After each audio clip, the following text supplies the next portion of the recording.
Vitthal Dupe, third year MBBS student. या व्हिडिओमध्ये आपण सेमी गव्हर्नमेंट मेडिकल कॉलेजचा कट ऑफ डिस्कस करणार आहोत.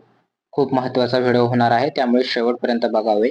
मी या व्हिडिओमध्ये कॅटेगरी वाईज डिस्कशन केलेलं आहे. प्रिव्हियस एका व्हिडिओमध्ये मी गव्हर्नमेंट मेडिकल कॉलेजचा कट ऑफ डिस्कस केलेला आहे आफ्टर स्टेट मेरिट लिस्ट. जी स्टेट मेरिट लिस्ट आलेली आहे त्यानंतर मी व्हिडिओ या ठिकाणी अपलोड केलेला आहे, तो सर्वांनी बघून घ्यावा.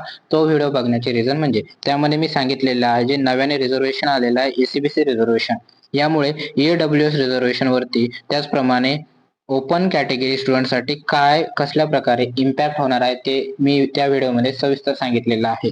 त्यामुळे तुम्ही तो व्हिडिओ अगोदर बघून घ्यावा, त्यानंतर हा व्हिडिओ बघावा स्पेसिफिकली ACBC EWS आणि ओपन कॅटेगरी स्टुडंटनी.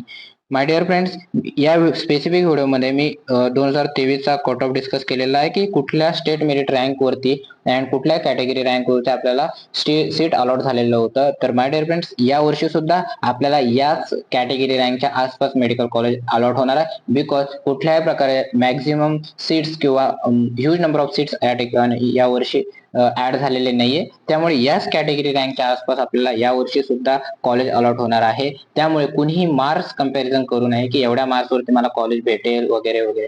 या वर्षी आपल्याला म्हणजे प्रत्येक वर्षी स्टेट मेरिट रँक आणि कॅटेगरी रँक वरतीच कॉलेज अलॉट होत असते. त्यामुळे आता स्टेट मेरिट लिस्ट जी आहे ती सर्वांपर्यंत आलेली आहे. त्या स्टेट मेरिट लिस्ट नुसार आपण कम्पेअर करू शकतो की आपल्याला कुठले कॉलेज यावर्षी भेटू शकते. ओके, तर यामध्ये मी फर्स्ट राऊंडला अँड लास्ट राऊंडला किती स्टेट मेरिट रँक होता आणि किती कॅटेगरी रँक होता ते मी कॅटेगरी वाईज डिस्कस केलेले आहे, त्यामुळे व्हिडिओला शेवटपर्यंत बघावे.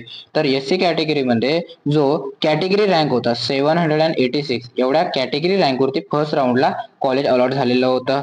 तर लास्ट राऊंडला 831 एवढ्या कॅटेगरी रँक वरती लास्ट राऊंडला कॉलेज अलॉट झालेलं होतं SC कॅटेगरी स्टुडंटसाठी. तुम्ही या ठिकाणी बघू शकता की 2023 मध्ये सेम कॅटेगरी रँक वरती किती स्टेट मेरिट रँक होता आणि 2024 मध्ये किती स्टेट मेरिट रँक होता. ओके, त्यामुळे तुम्हाला कळू शकते की आपल्या स्पेसिफिक कास्ट मध्ये किती स्टुडंट इन्क्रीमेंट झालेले आहे किंवा किती स्टुडंट कमी झालेला आहे. जसे की यावर्षी बघा 786 एवढ्या कॅटेगरी रँक वरती प्रिव्हियस इयरला 11,226 एवढा स्टेट मेरिट रँक होता, परंतु या वर्षी 13,495 एवढा स्टेट मेरिट रँक या ठिकाणी आहे.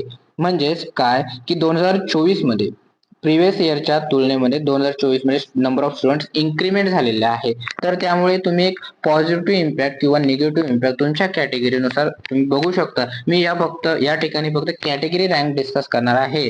ओके, कारण व्हिडिओची लेंथ मोठी होऊ नये म्हणून मी शॉर्टली या ठिकाणी व्हिडिओ तयार करत आहे. कॅटेगरी रँक या ठिकाणी सांगत आहे तुम्ही 2023 मध्ये किती स्टेट मेरिट रँक होता आणि 2024 मध्ये किती स्टेट मेरिट रँक या ठिकाणी सेम कॅटेगरी रँक वरती आहे ते तुम्ही बघू शकता. हे होतं SC कॅटेगरीसाठी. नेक्स्ट ST कॅटेगरीमध्ये प्रिव्हियस इयरला 418 एवढ्या कॅटेगरी रँक वरती लास्ट स्टुडंट ऍडमिशन झालेलं होतं फर्स्ट राऊंड मध्ये. ओके, आणि लास्ट राऊंड मध्ये ST कॅटेगरीमध्ये 458 एवढ्या कॅटेगरी रँक वरती लास्ट स्टुडंटचे ऍडमिशन झालेलं होतं. हे होतं ST कॅटेगरीसाठी. नेक्स्ट आपण विजय कॅटेगरी बद्दल बघूया. तर विजय कॅटेगरीमध्ये जो कॅटेगरी रँक होता फर्स्ट राऊंड साठी तो होता 167. ओके, अँड लास्ट राऊंड साठी आपला कॅटेगरी रँक गेलेला होता 181.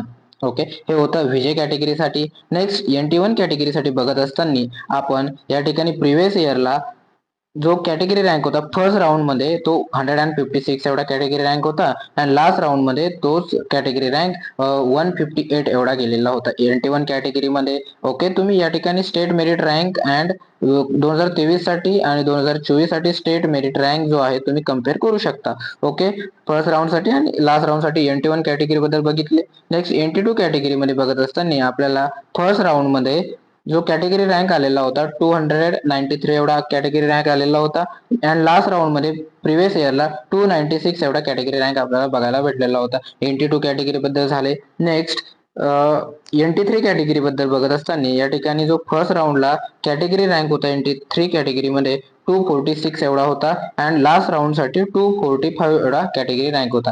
NT1 म्हणजेच NTB कॅटेगरी, NT2 म्हणजेच NTC कॅटेगरी आणि NT3 म्हणजेच NTD कॅटेगरी. ओके, हे होतं NT3 कॅटेगरीसाठी. OBC कॅटेगरीमध्ये आपल्याला फर्स्ट राऊंड साठी प्रिव्हियस इयरला 1963 एवढा कॅटेगरी रँक आपल्याला प्रिव्हियस इयरला गेलेला होता. ओबीसी कॅटेगरीमध्ये फर्स्ट राऊंड साठी ओके. आणि सेकंड राऊंड साठी या ठिकाणी जो प्रिव्हियस इयरला 1 मिनिट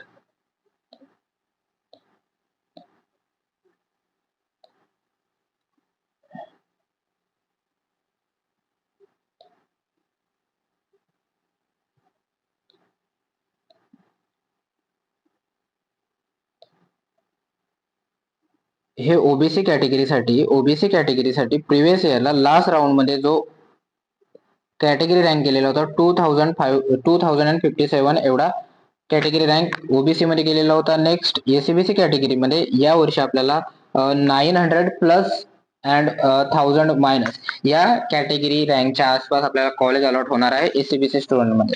ओके. त्यामुळे सगळ्यांनी या कॅटेगरी रँकच्या आसपास जर तुमचा स्कोर येत असेल तर तुम्हाला नक्कीच चान्सेस आहे कॉलेज अलॉटमेंटचे. नेक्स्ट ओपन कॅटेगरीमध्ये तर जो प्रिव्हियस इयरला 5907 एवढ्या स्टेट मेरिट रँक वरती कॉलेज आपल्याला अलॉट झालेले होते फर्स्ट राऊंड मध्ये, आणि लास्ट राऊंड मध्ये 7210 एवढ्या स्टेट मेरिट रँक वरती आपल्याला ओपन कॅटेगरीमध्ये कॉलेज अलॉट झालेले होते. तर माय डिअर फ्रेंड्स, या वर्षी ओपन कॅटेगरीमध्ये नक्कीच 300 ते 500 एवढ्या स्टेट मेरिट रँकचा फरक आपल्याला बघायला भेटेल. तर त्यामुळे 7210 एवढ्या स्टेट मेरिट रँकच्या खालीच आपल्याला कॉलेज यावर्षी अलॉट होणार आहे. बिकॉज याला रिझन म्हणजे एसीबीसी रिझर्वेशन. एसीबीसी रिझर्वेशन मुळे एक huge number of seats ACBC student साठी गेलेल्या असल्यामुळे नक्कीच त्याचा परिणाम ओपन कॅटेगरी स्टुडंट मध्ये होणार आहे. त्यामुळे एक निगेटिव्ह इम्पॅक्ट आपल्याला या ठिकाणी ओपन कॅटेगरीमध्ये बघायला भेटेल. हे सर्व आपण सेमी गव्हर्नमेंट आणि प्रायव्हेट मेडिकल कॉलेज बद्दल बघितलेलं आहे. जेव्हा आपली आता उद्यालाच स्टेट मेरिट लिस्टचा जो रिझल्ट आहे आपला तो अनाऊन्स होणार आहे, त्यानंतर मी एक सविस्तर व्हिडिओ परत घेऊन येणार आहे की पुढच्या प्रोसेस कशी करायची, कॉलेजमध्ये ऍडमिशन प्रोसेस कशी असते ते सर्व सांगणार आहे. त्यासाठी तुम्ही नक्की चॅनलला सबस्क्राईब करून ठेवावे. Thank you so much.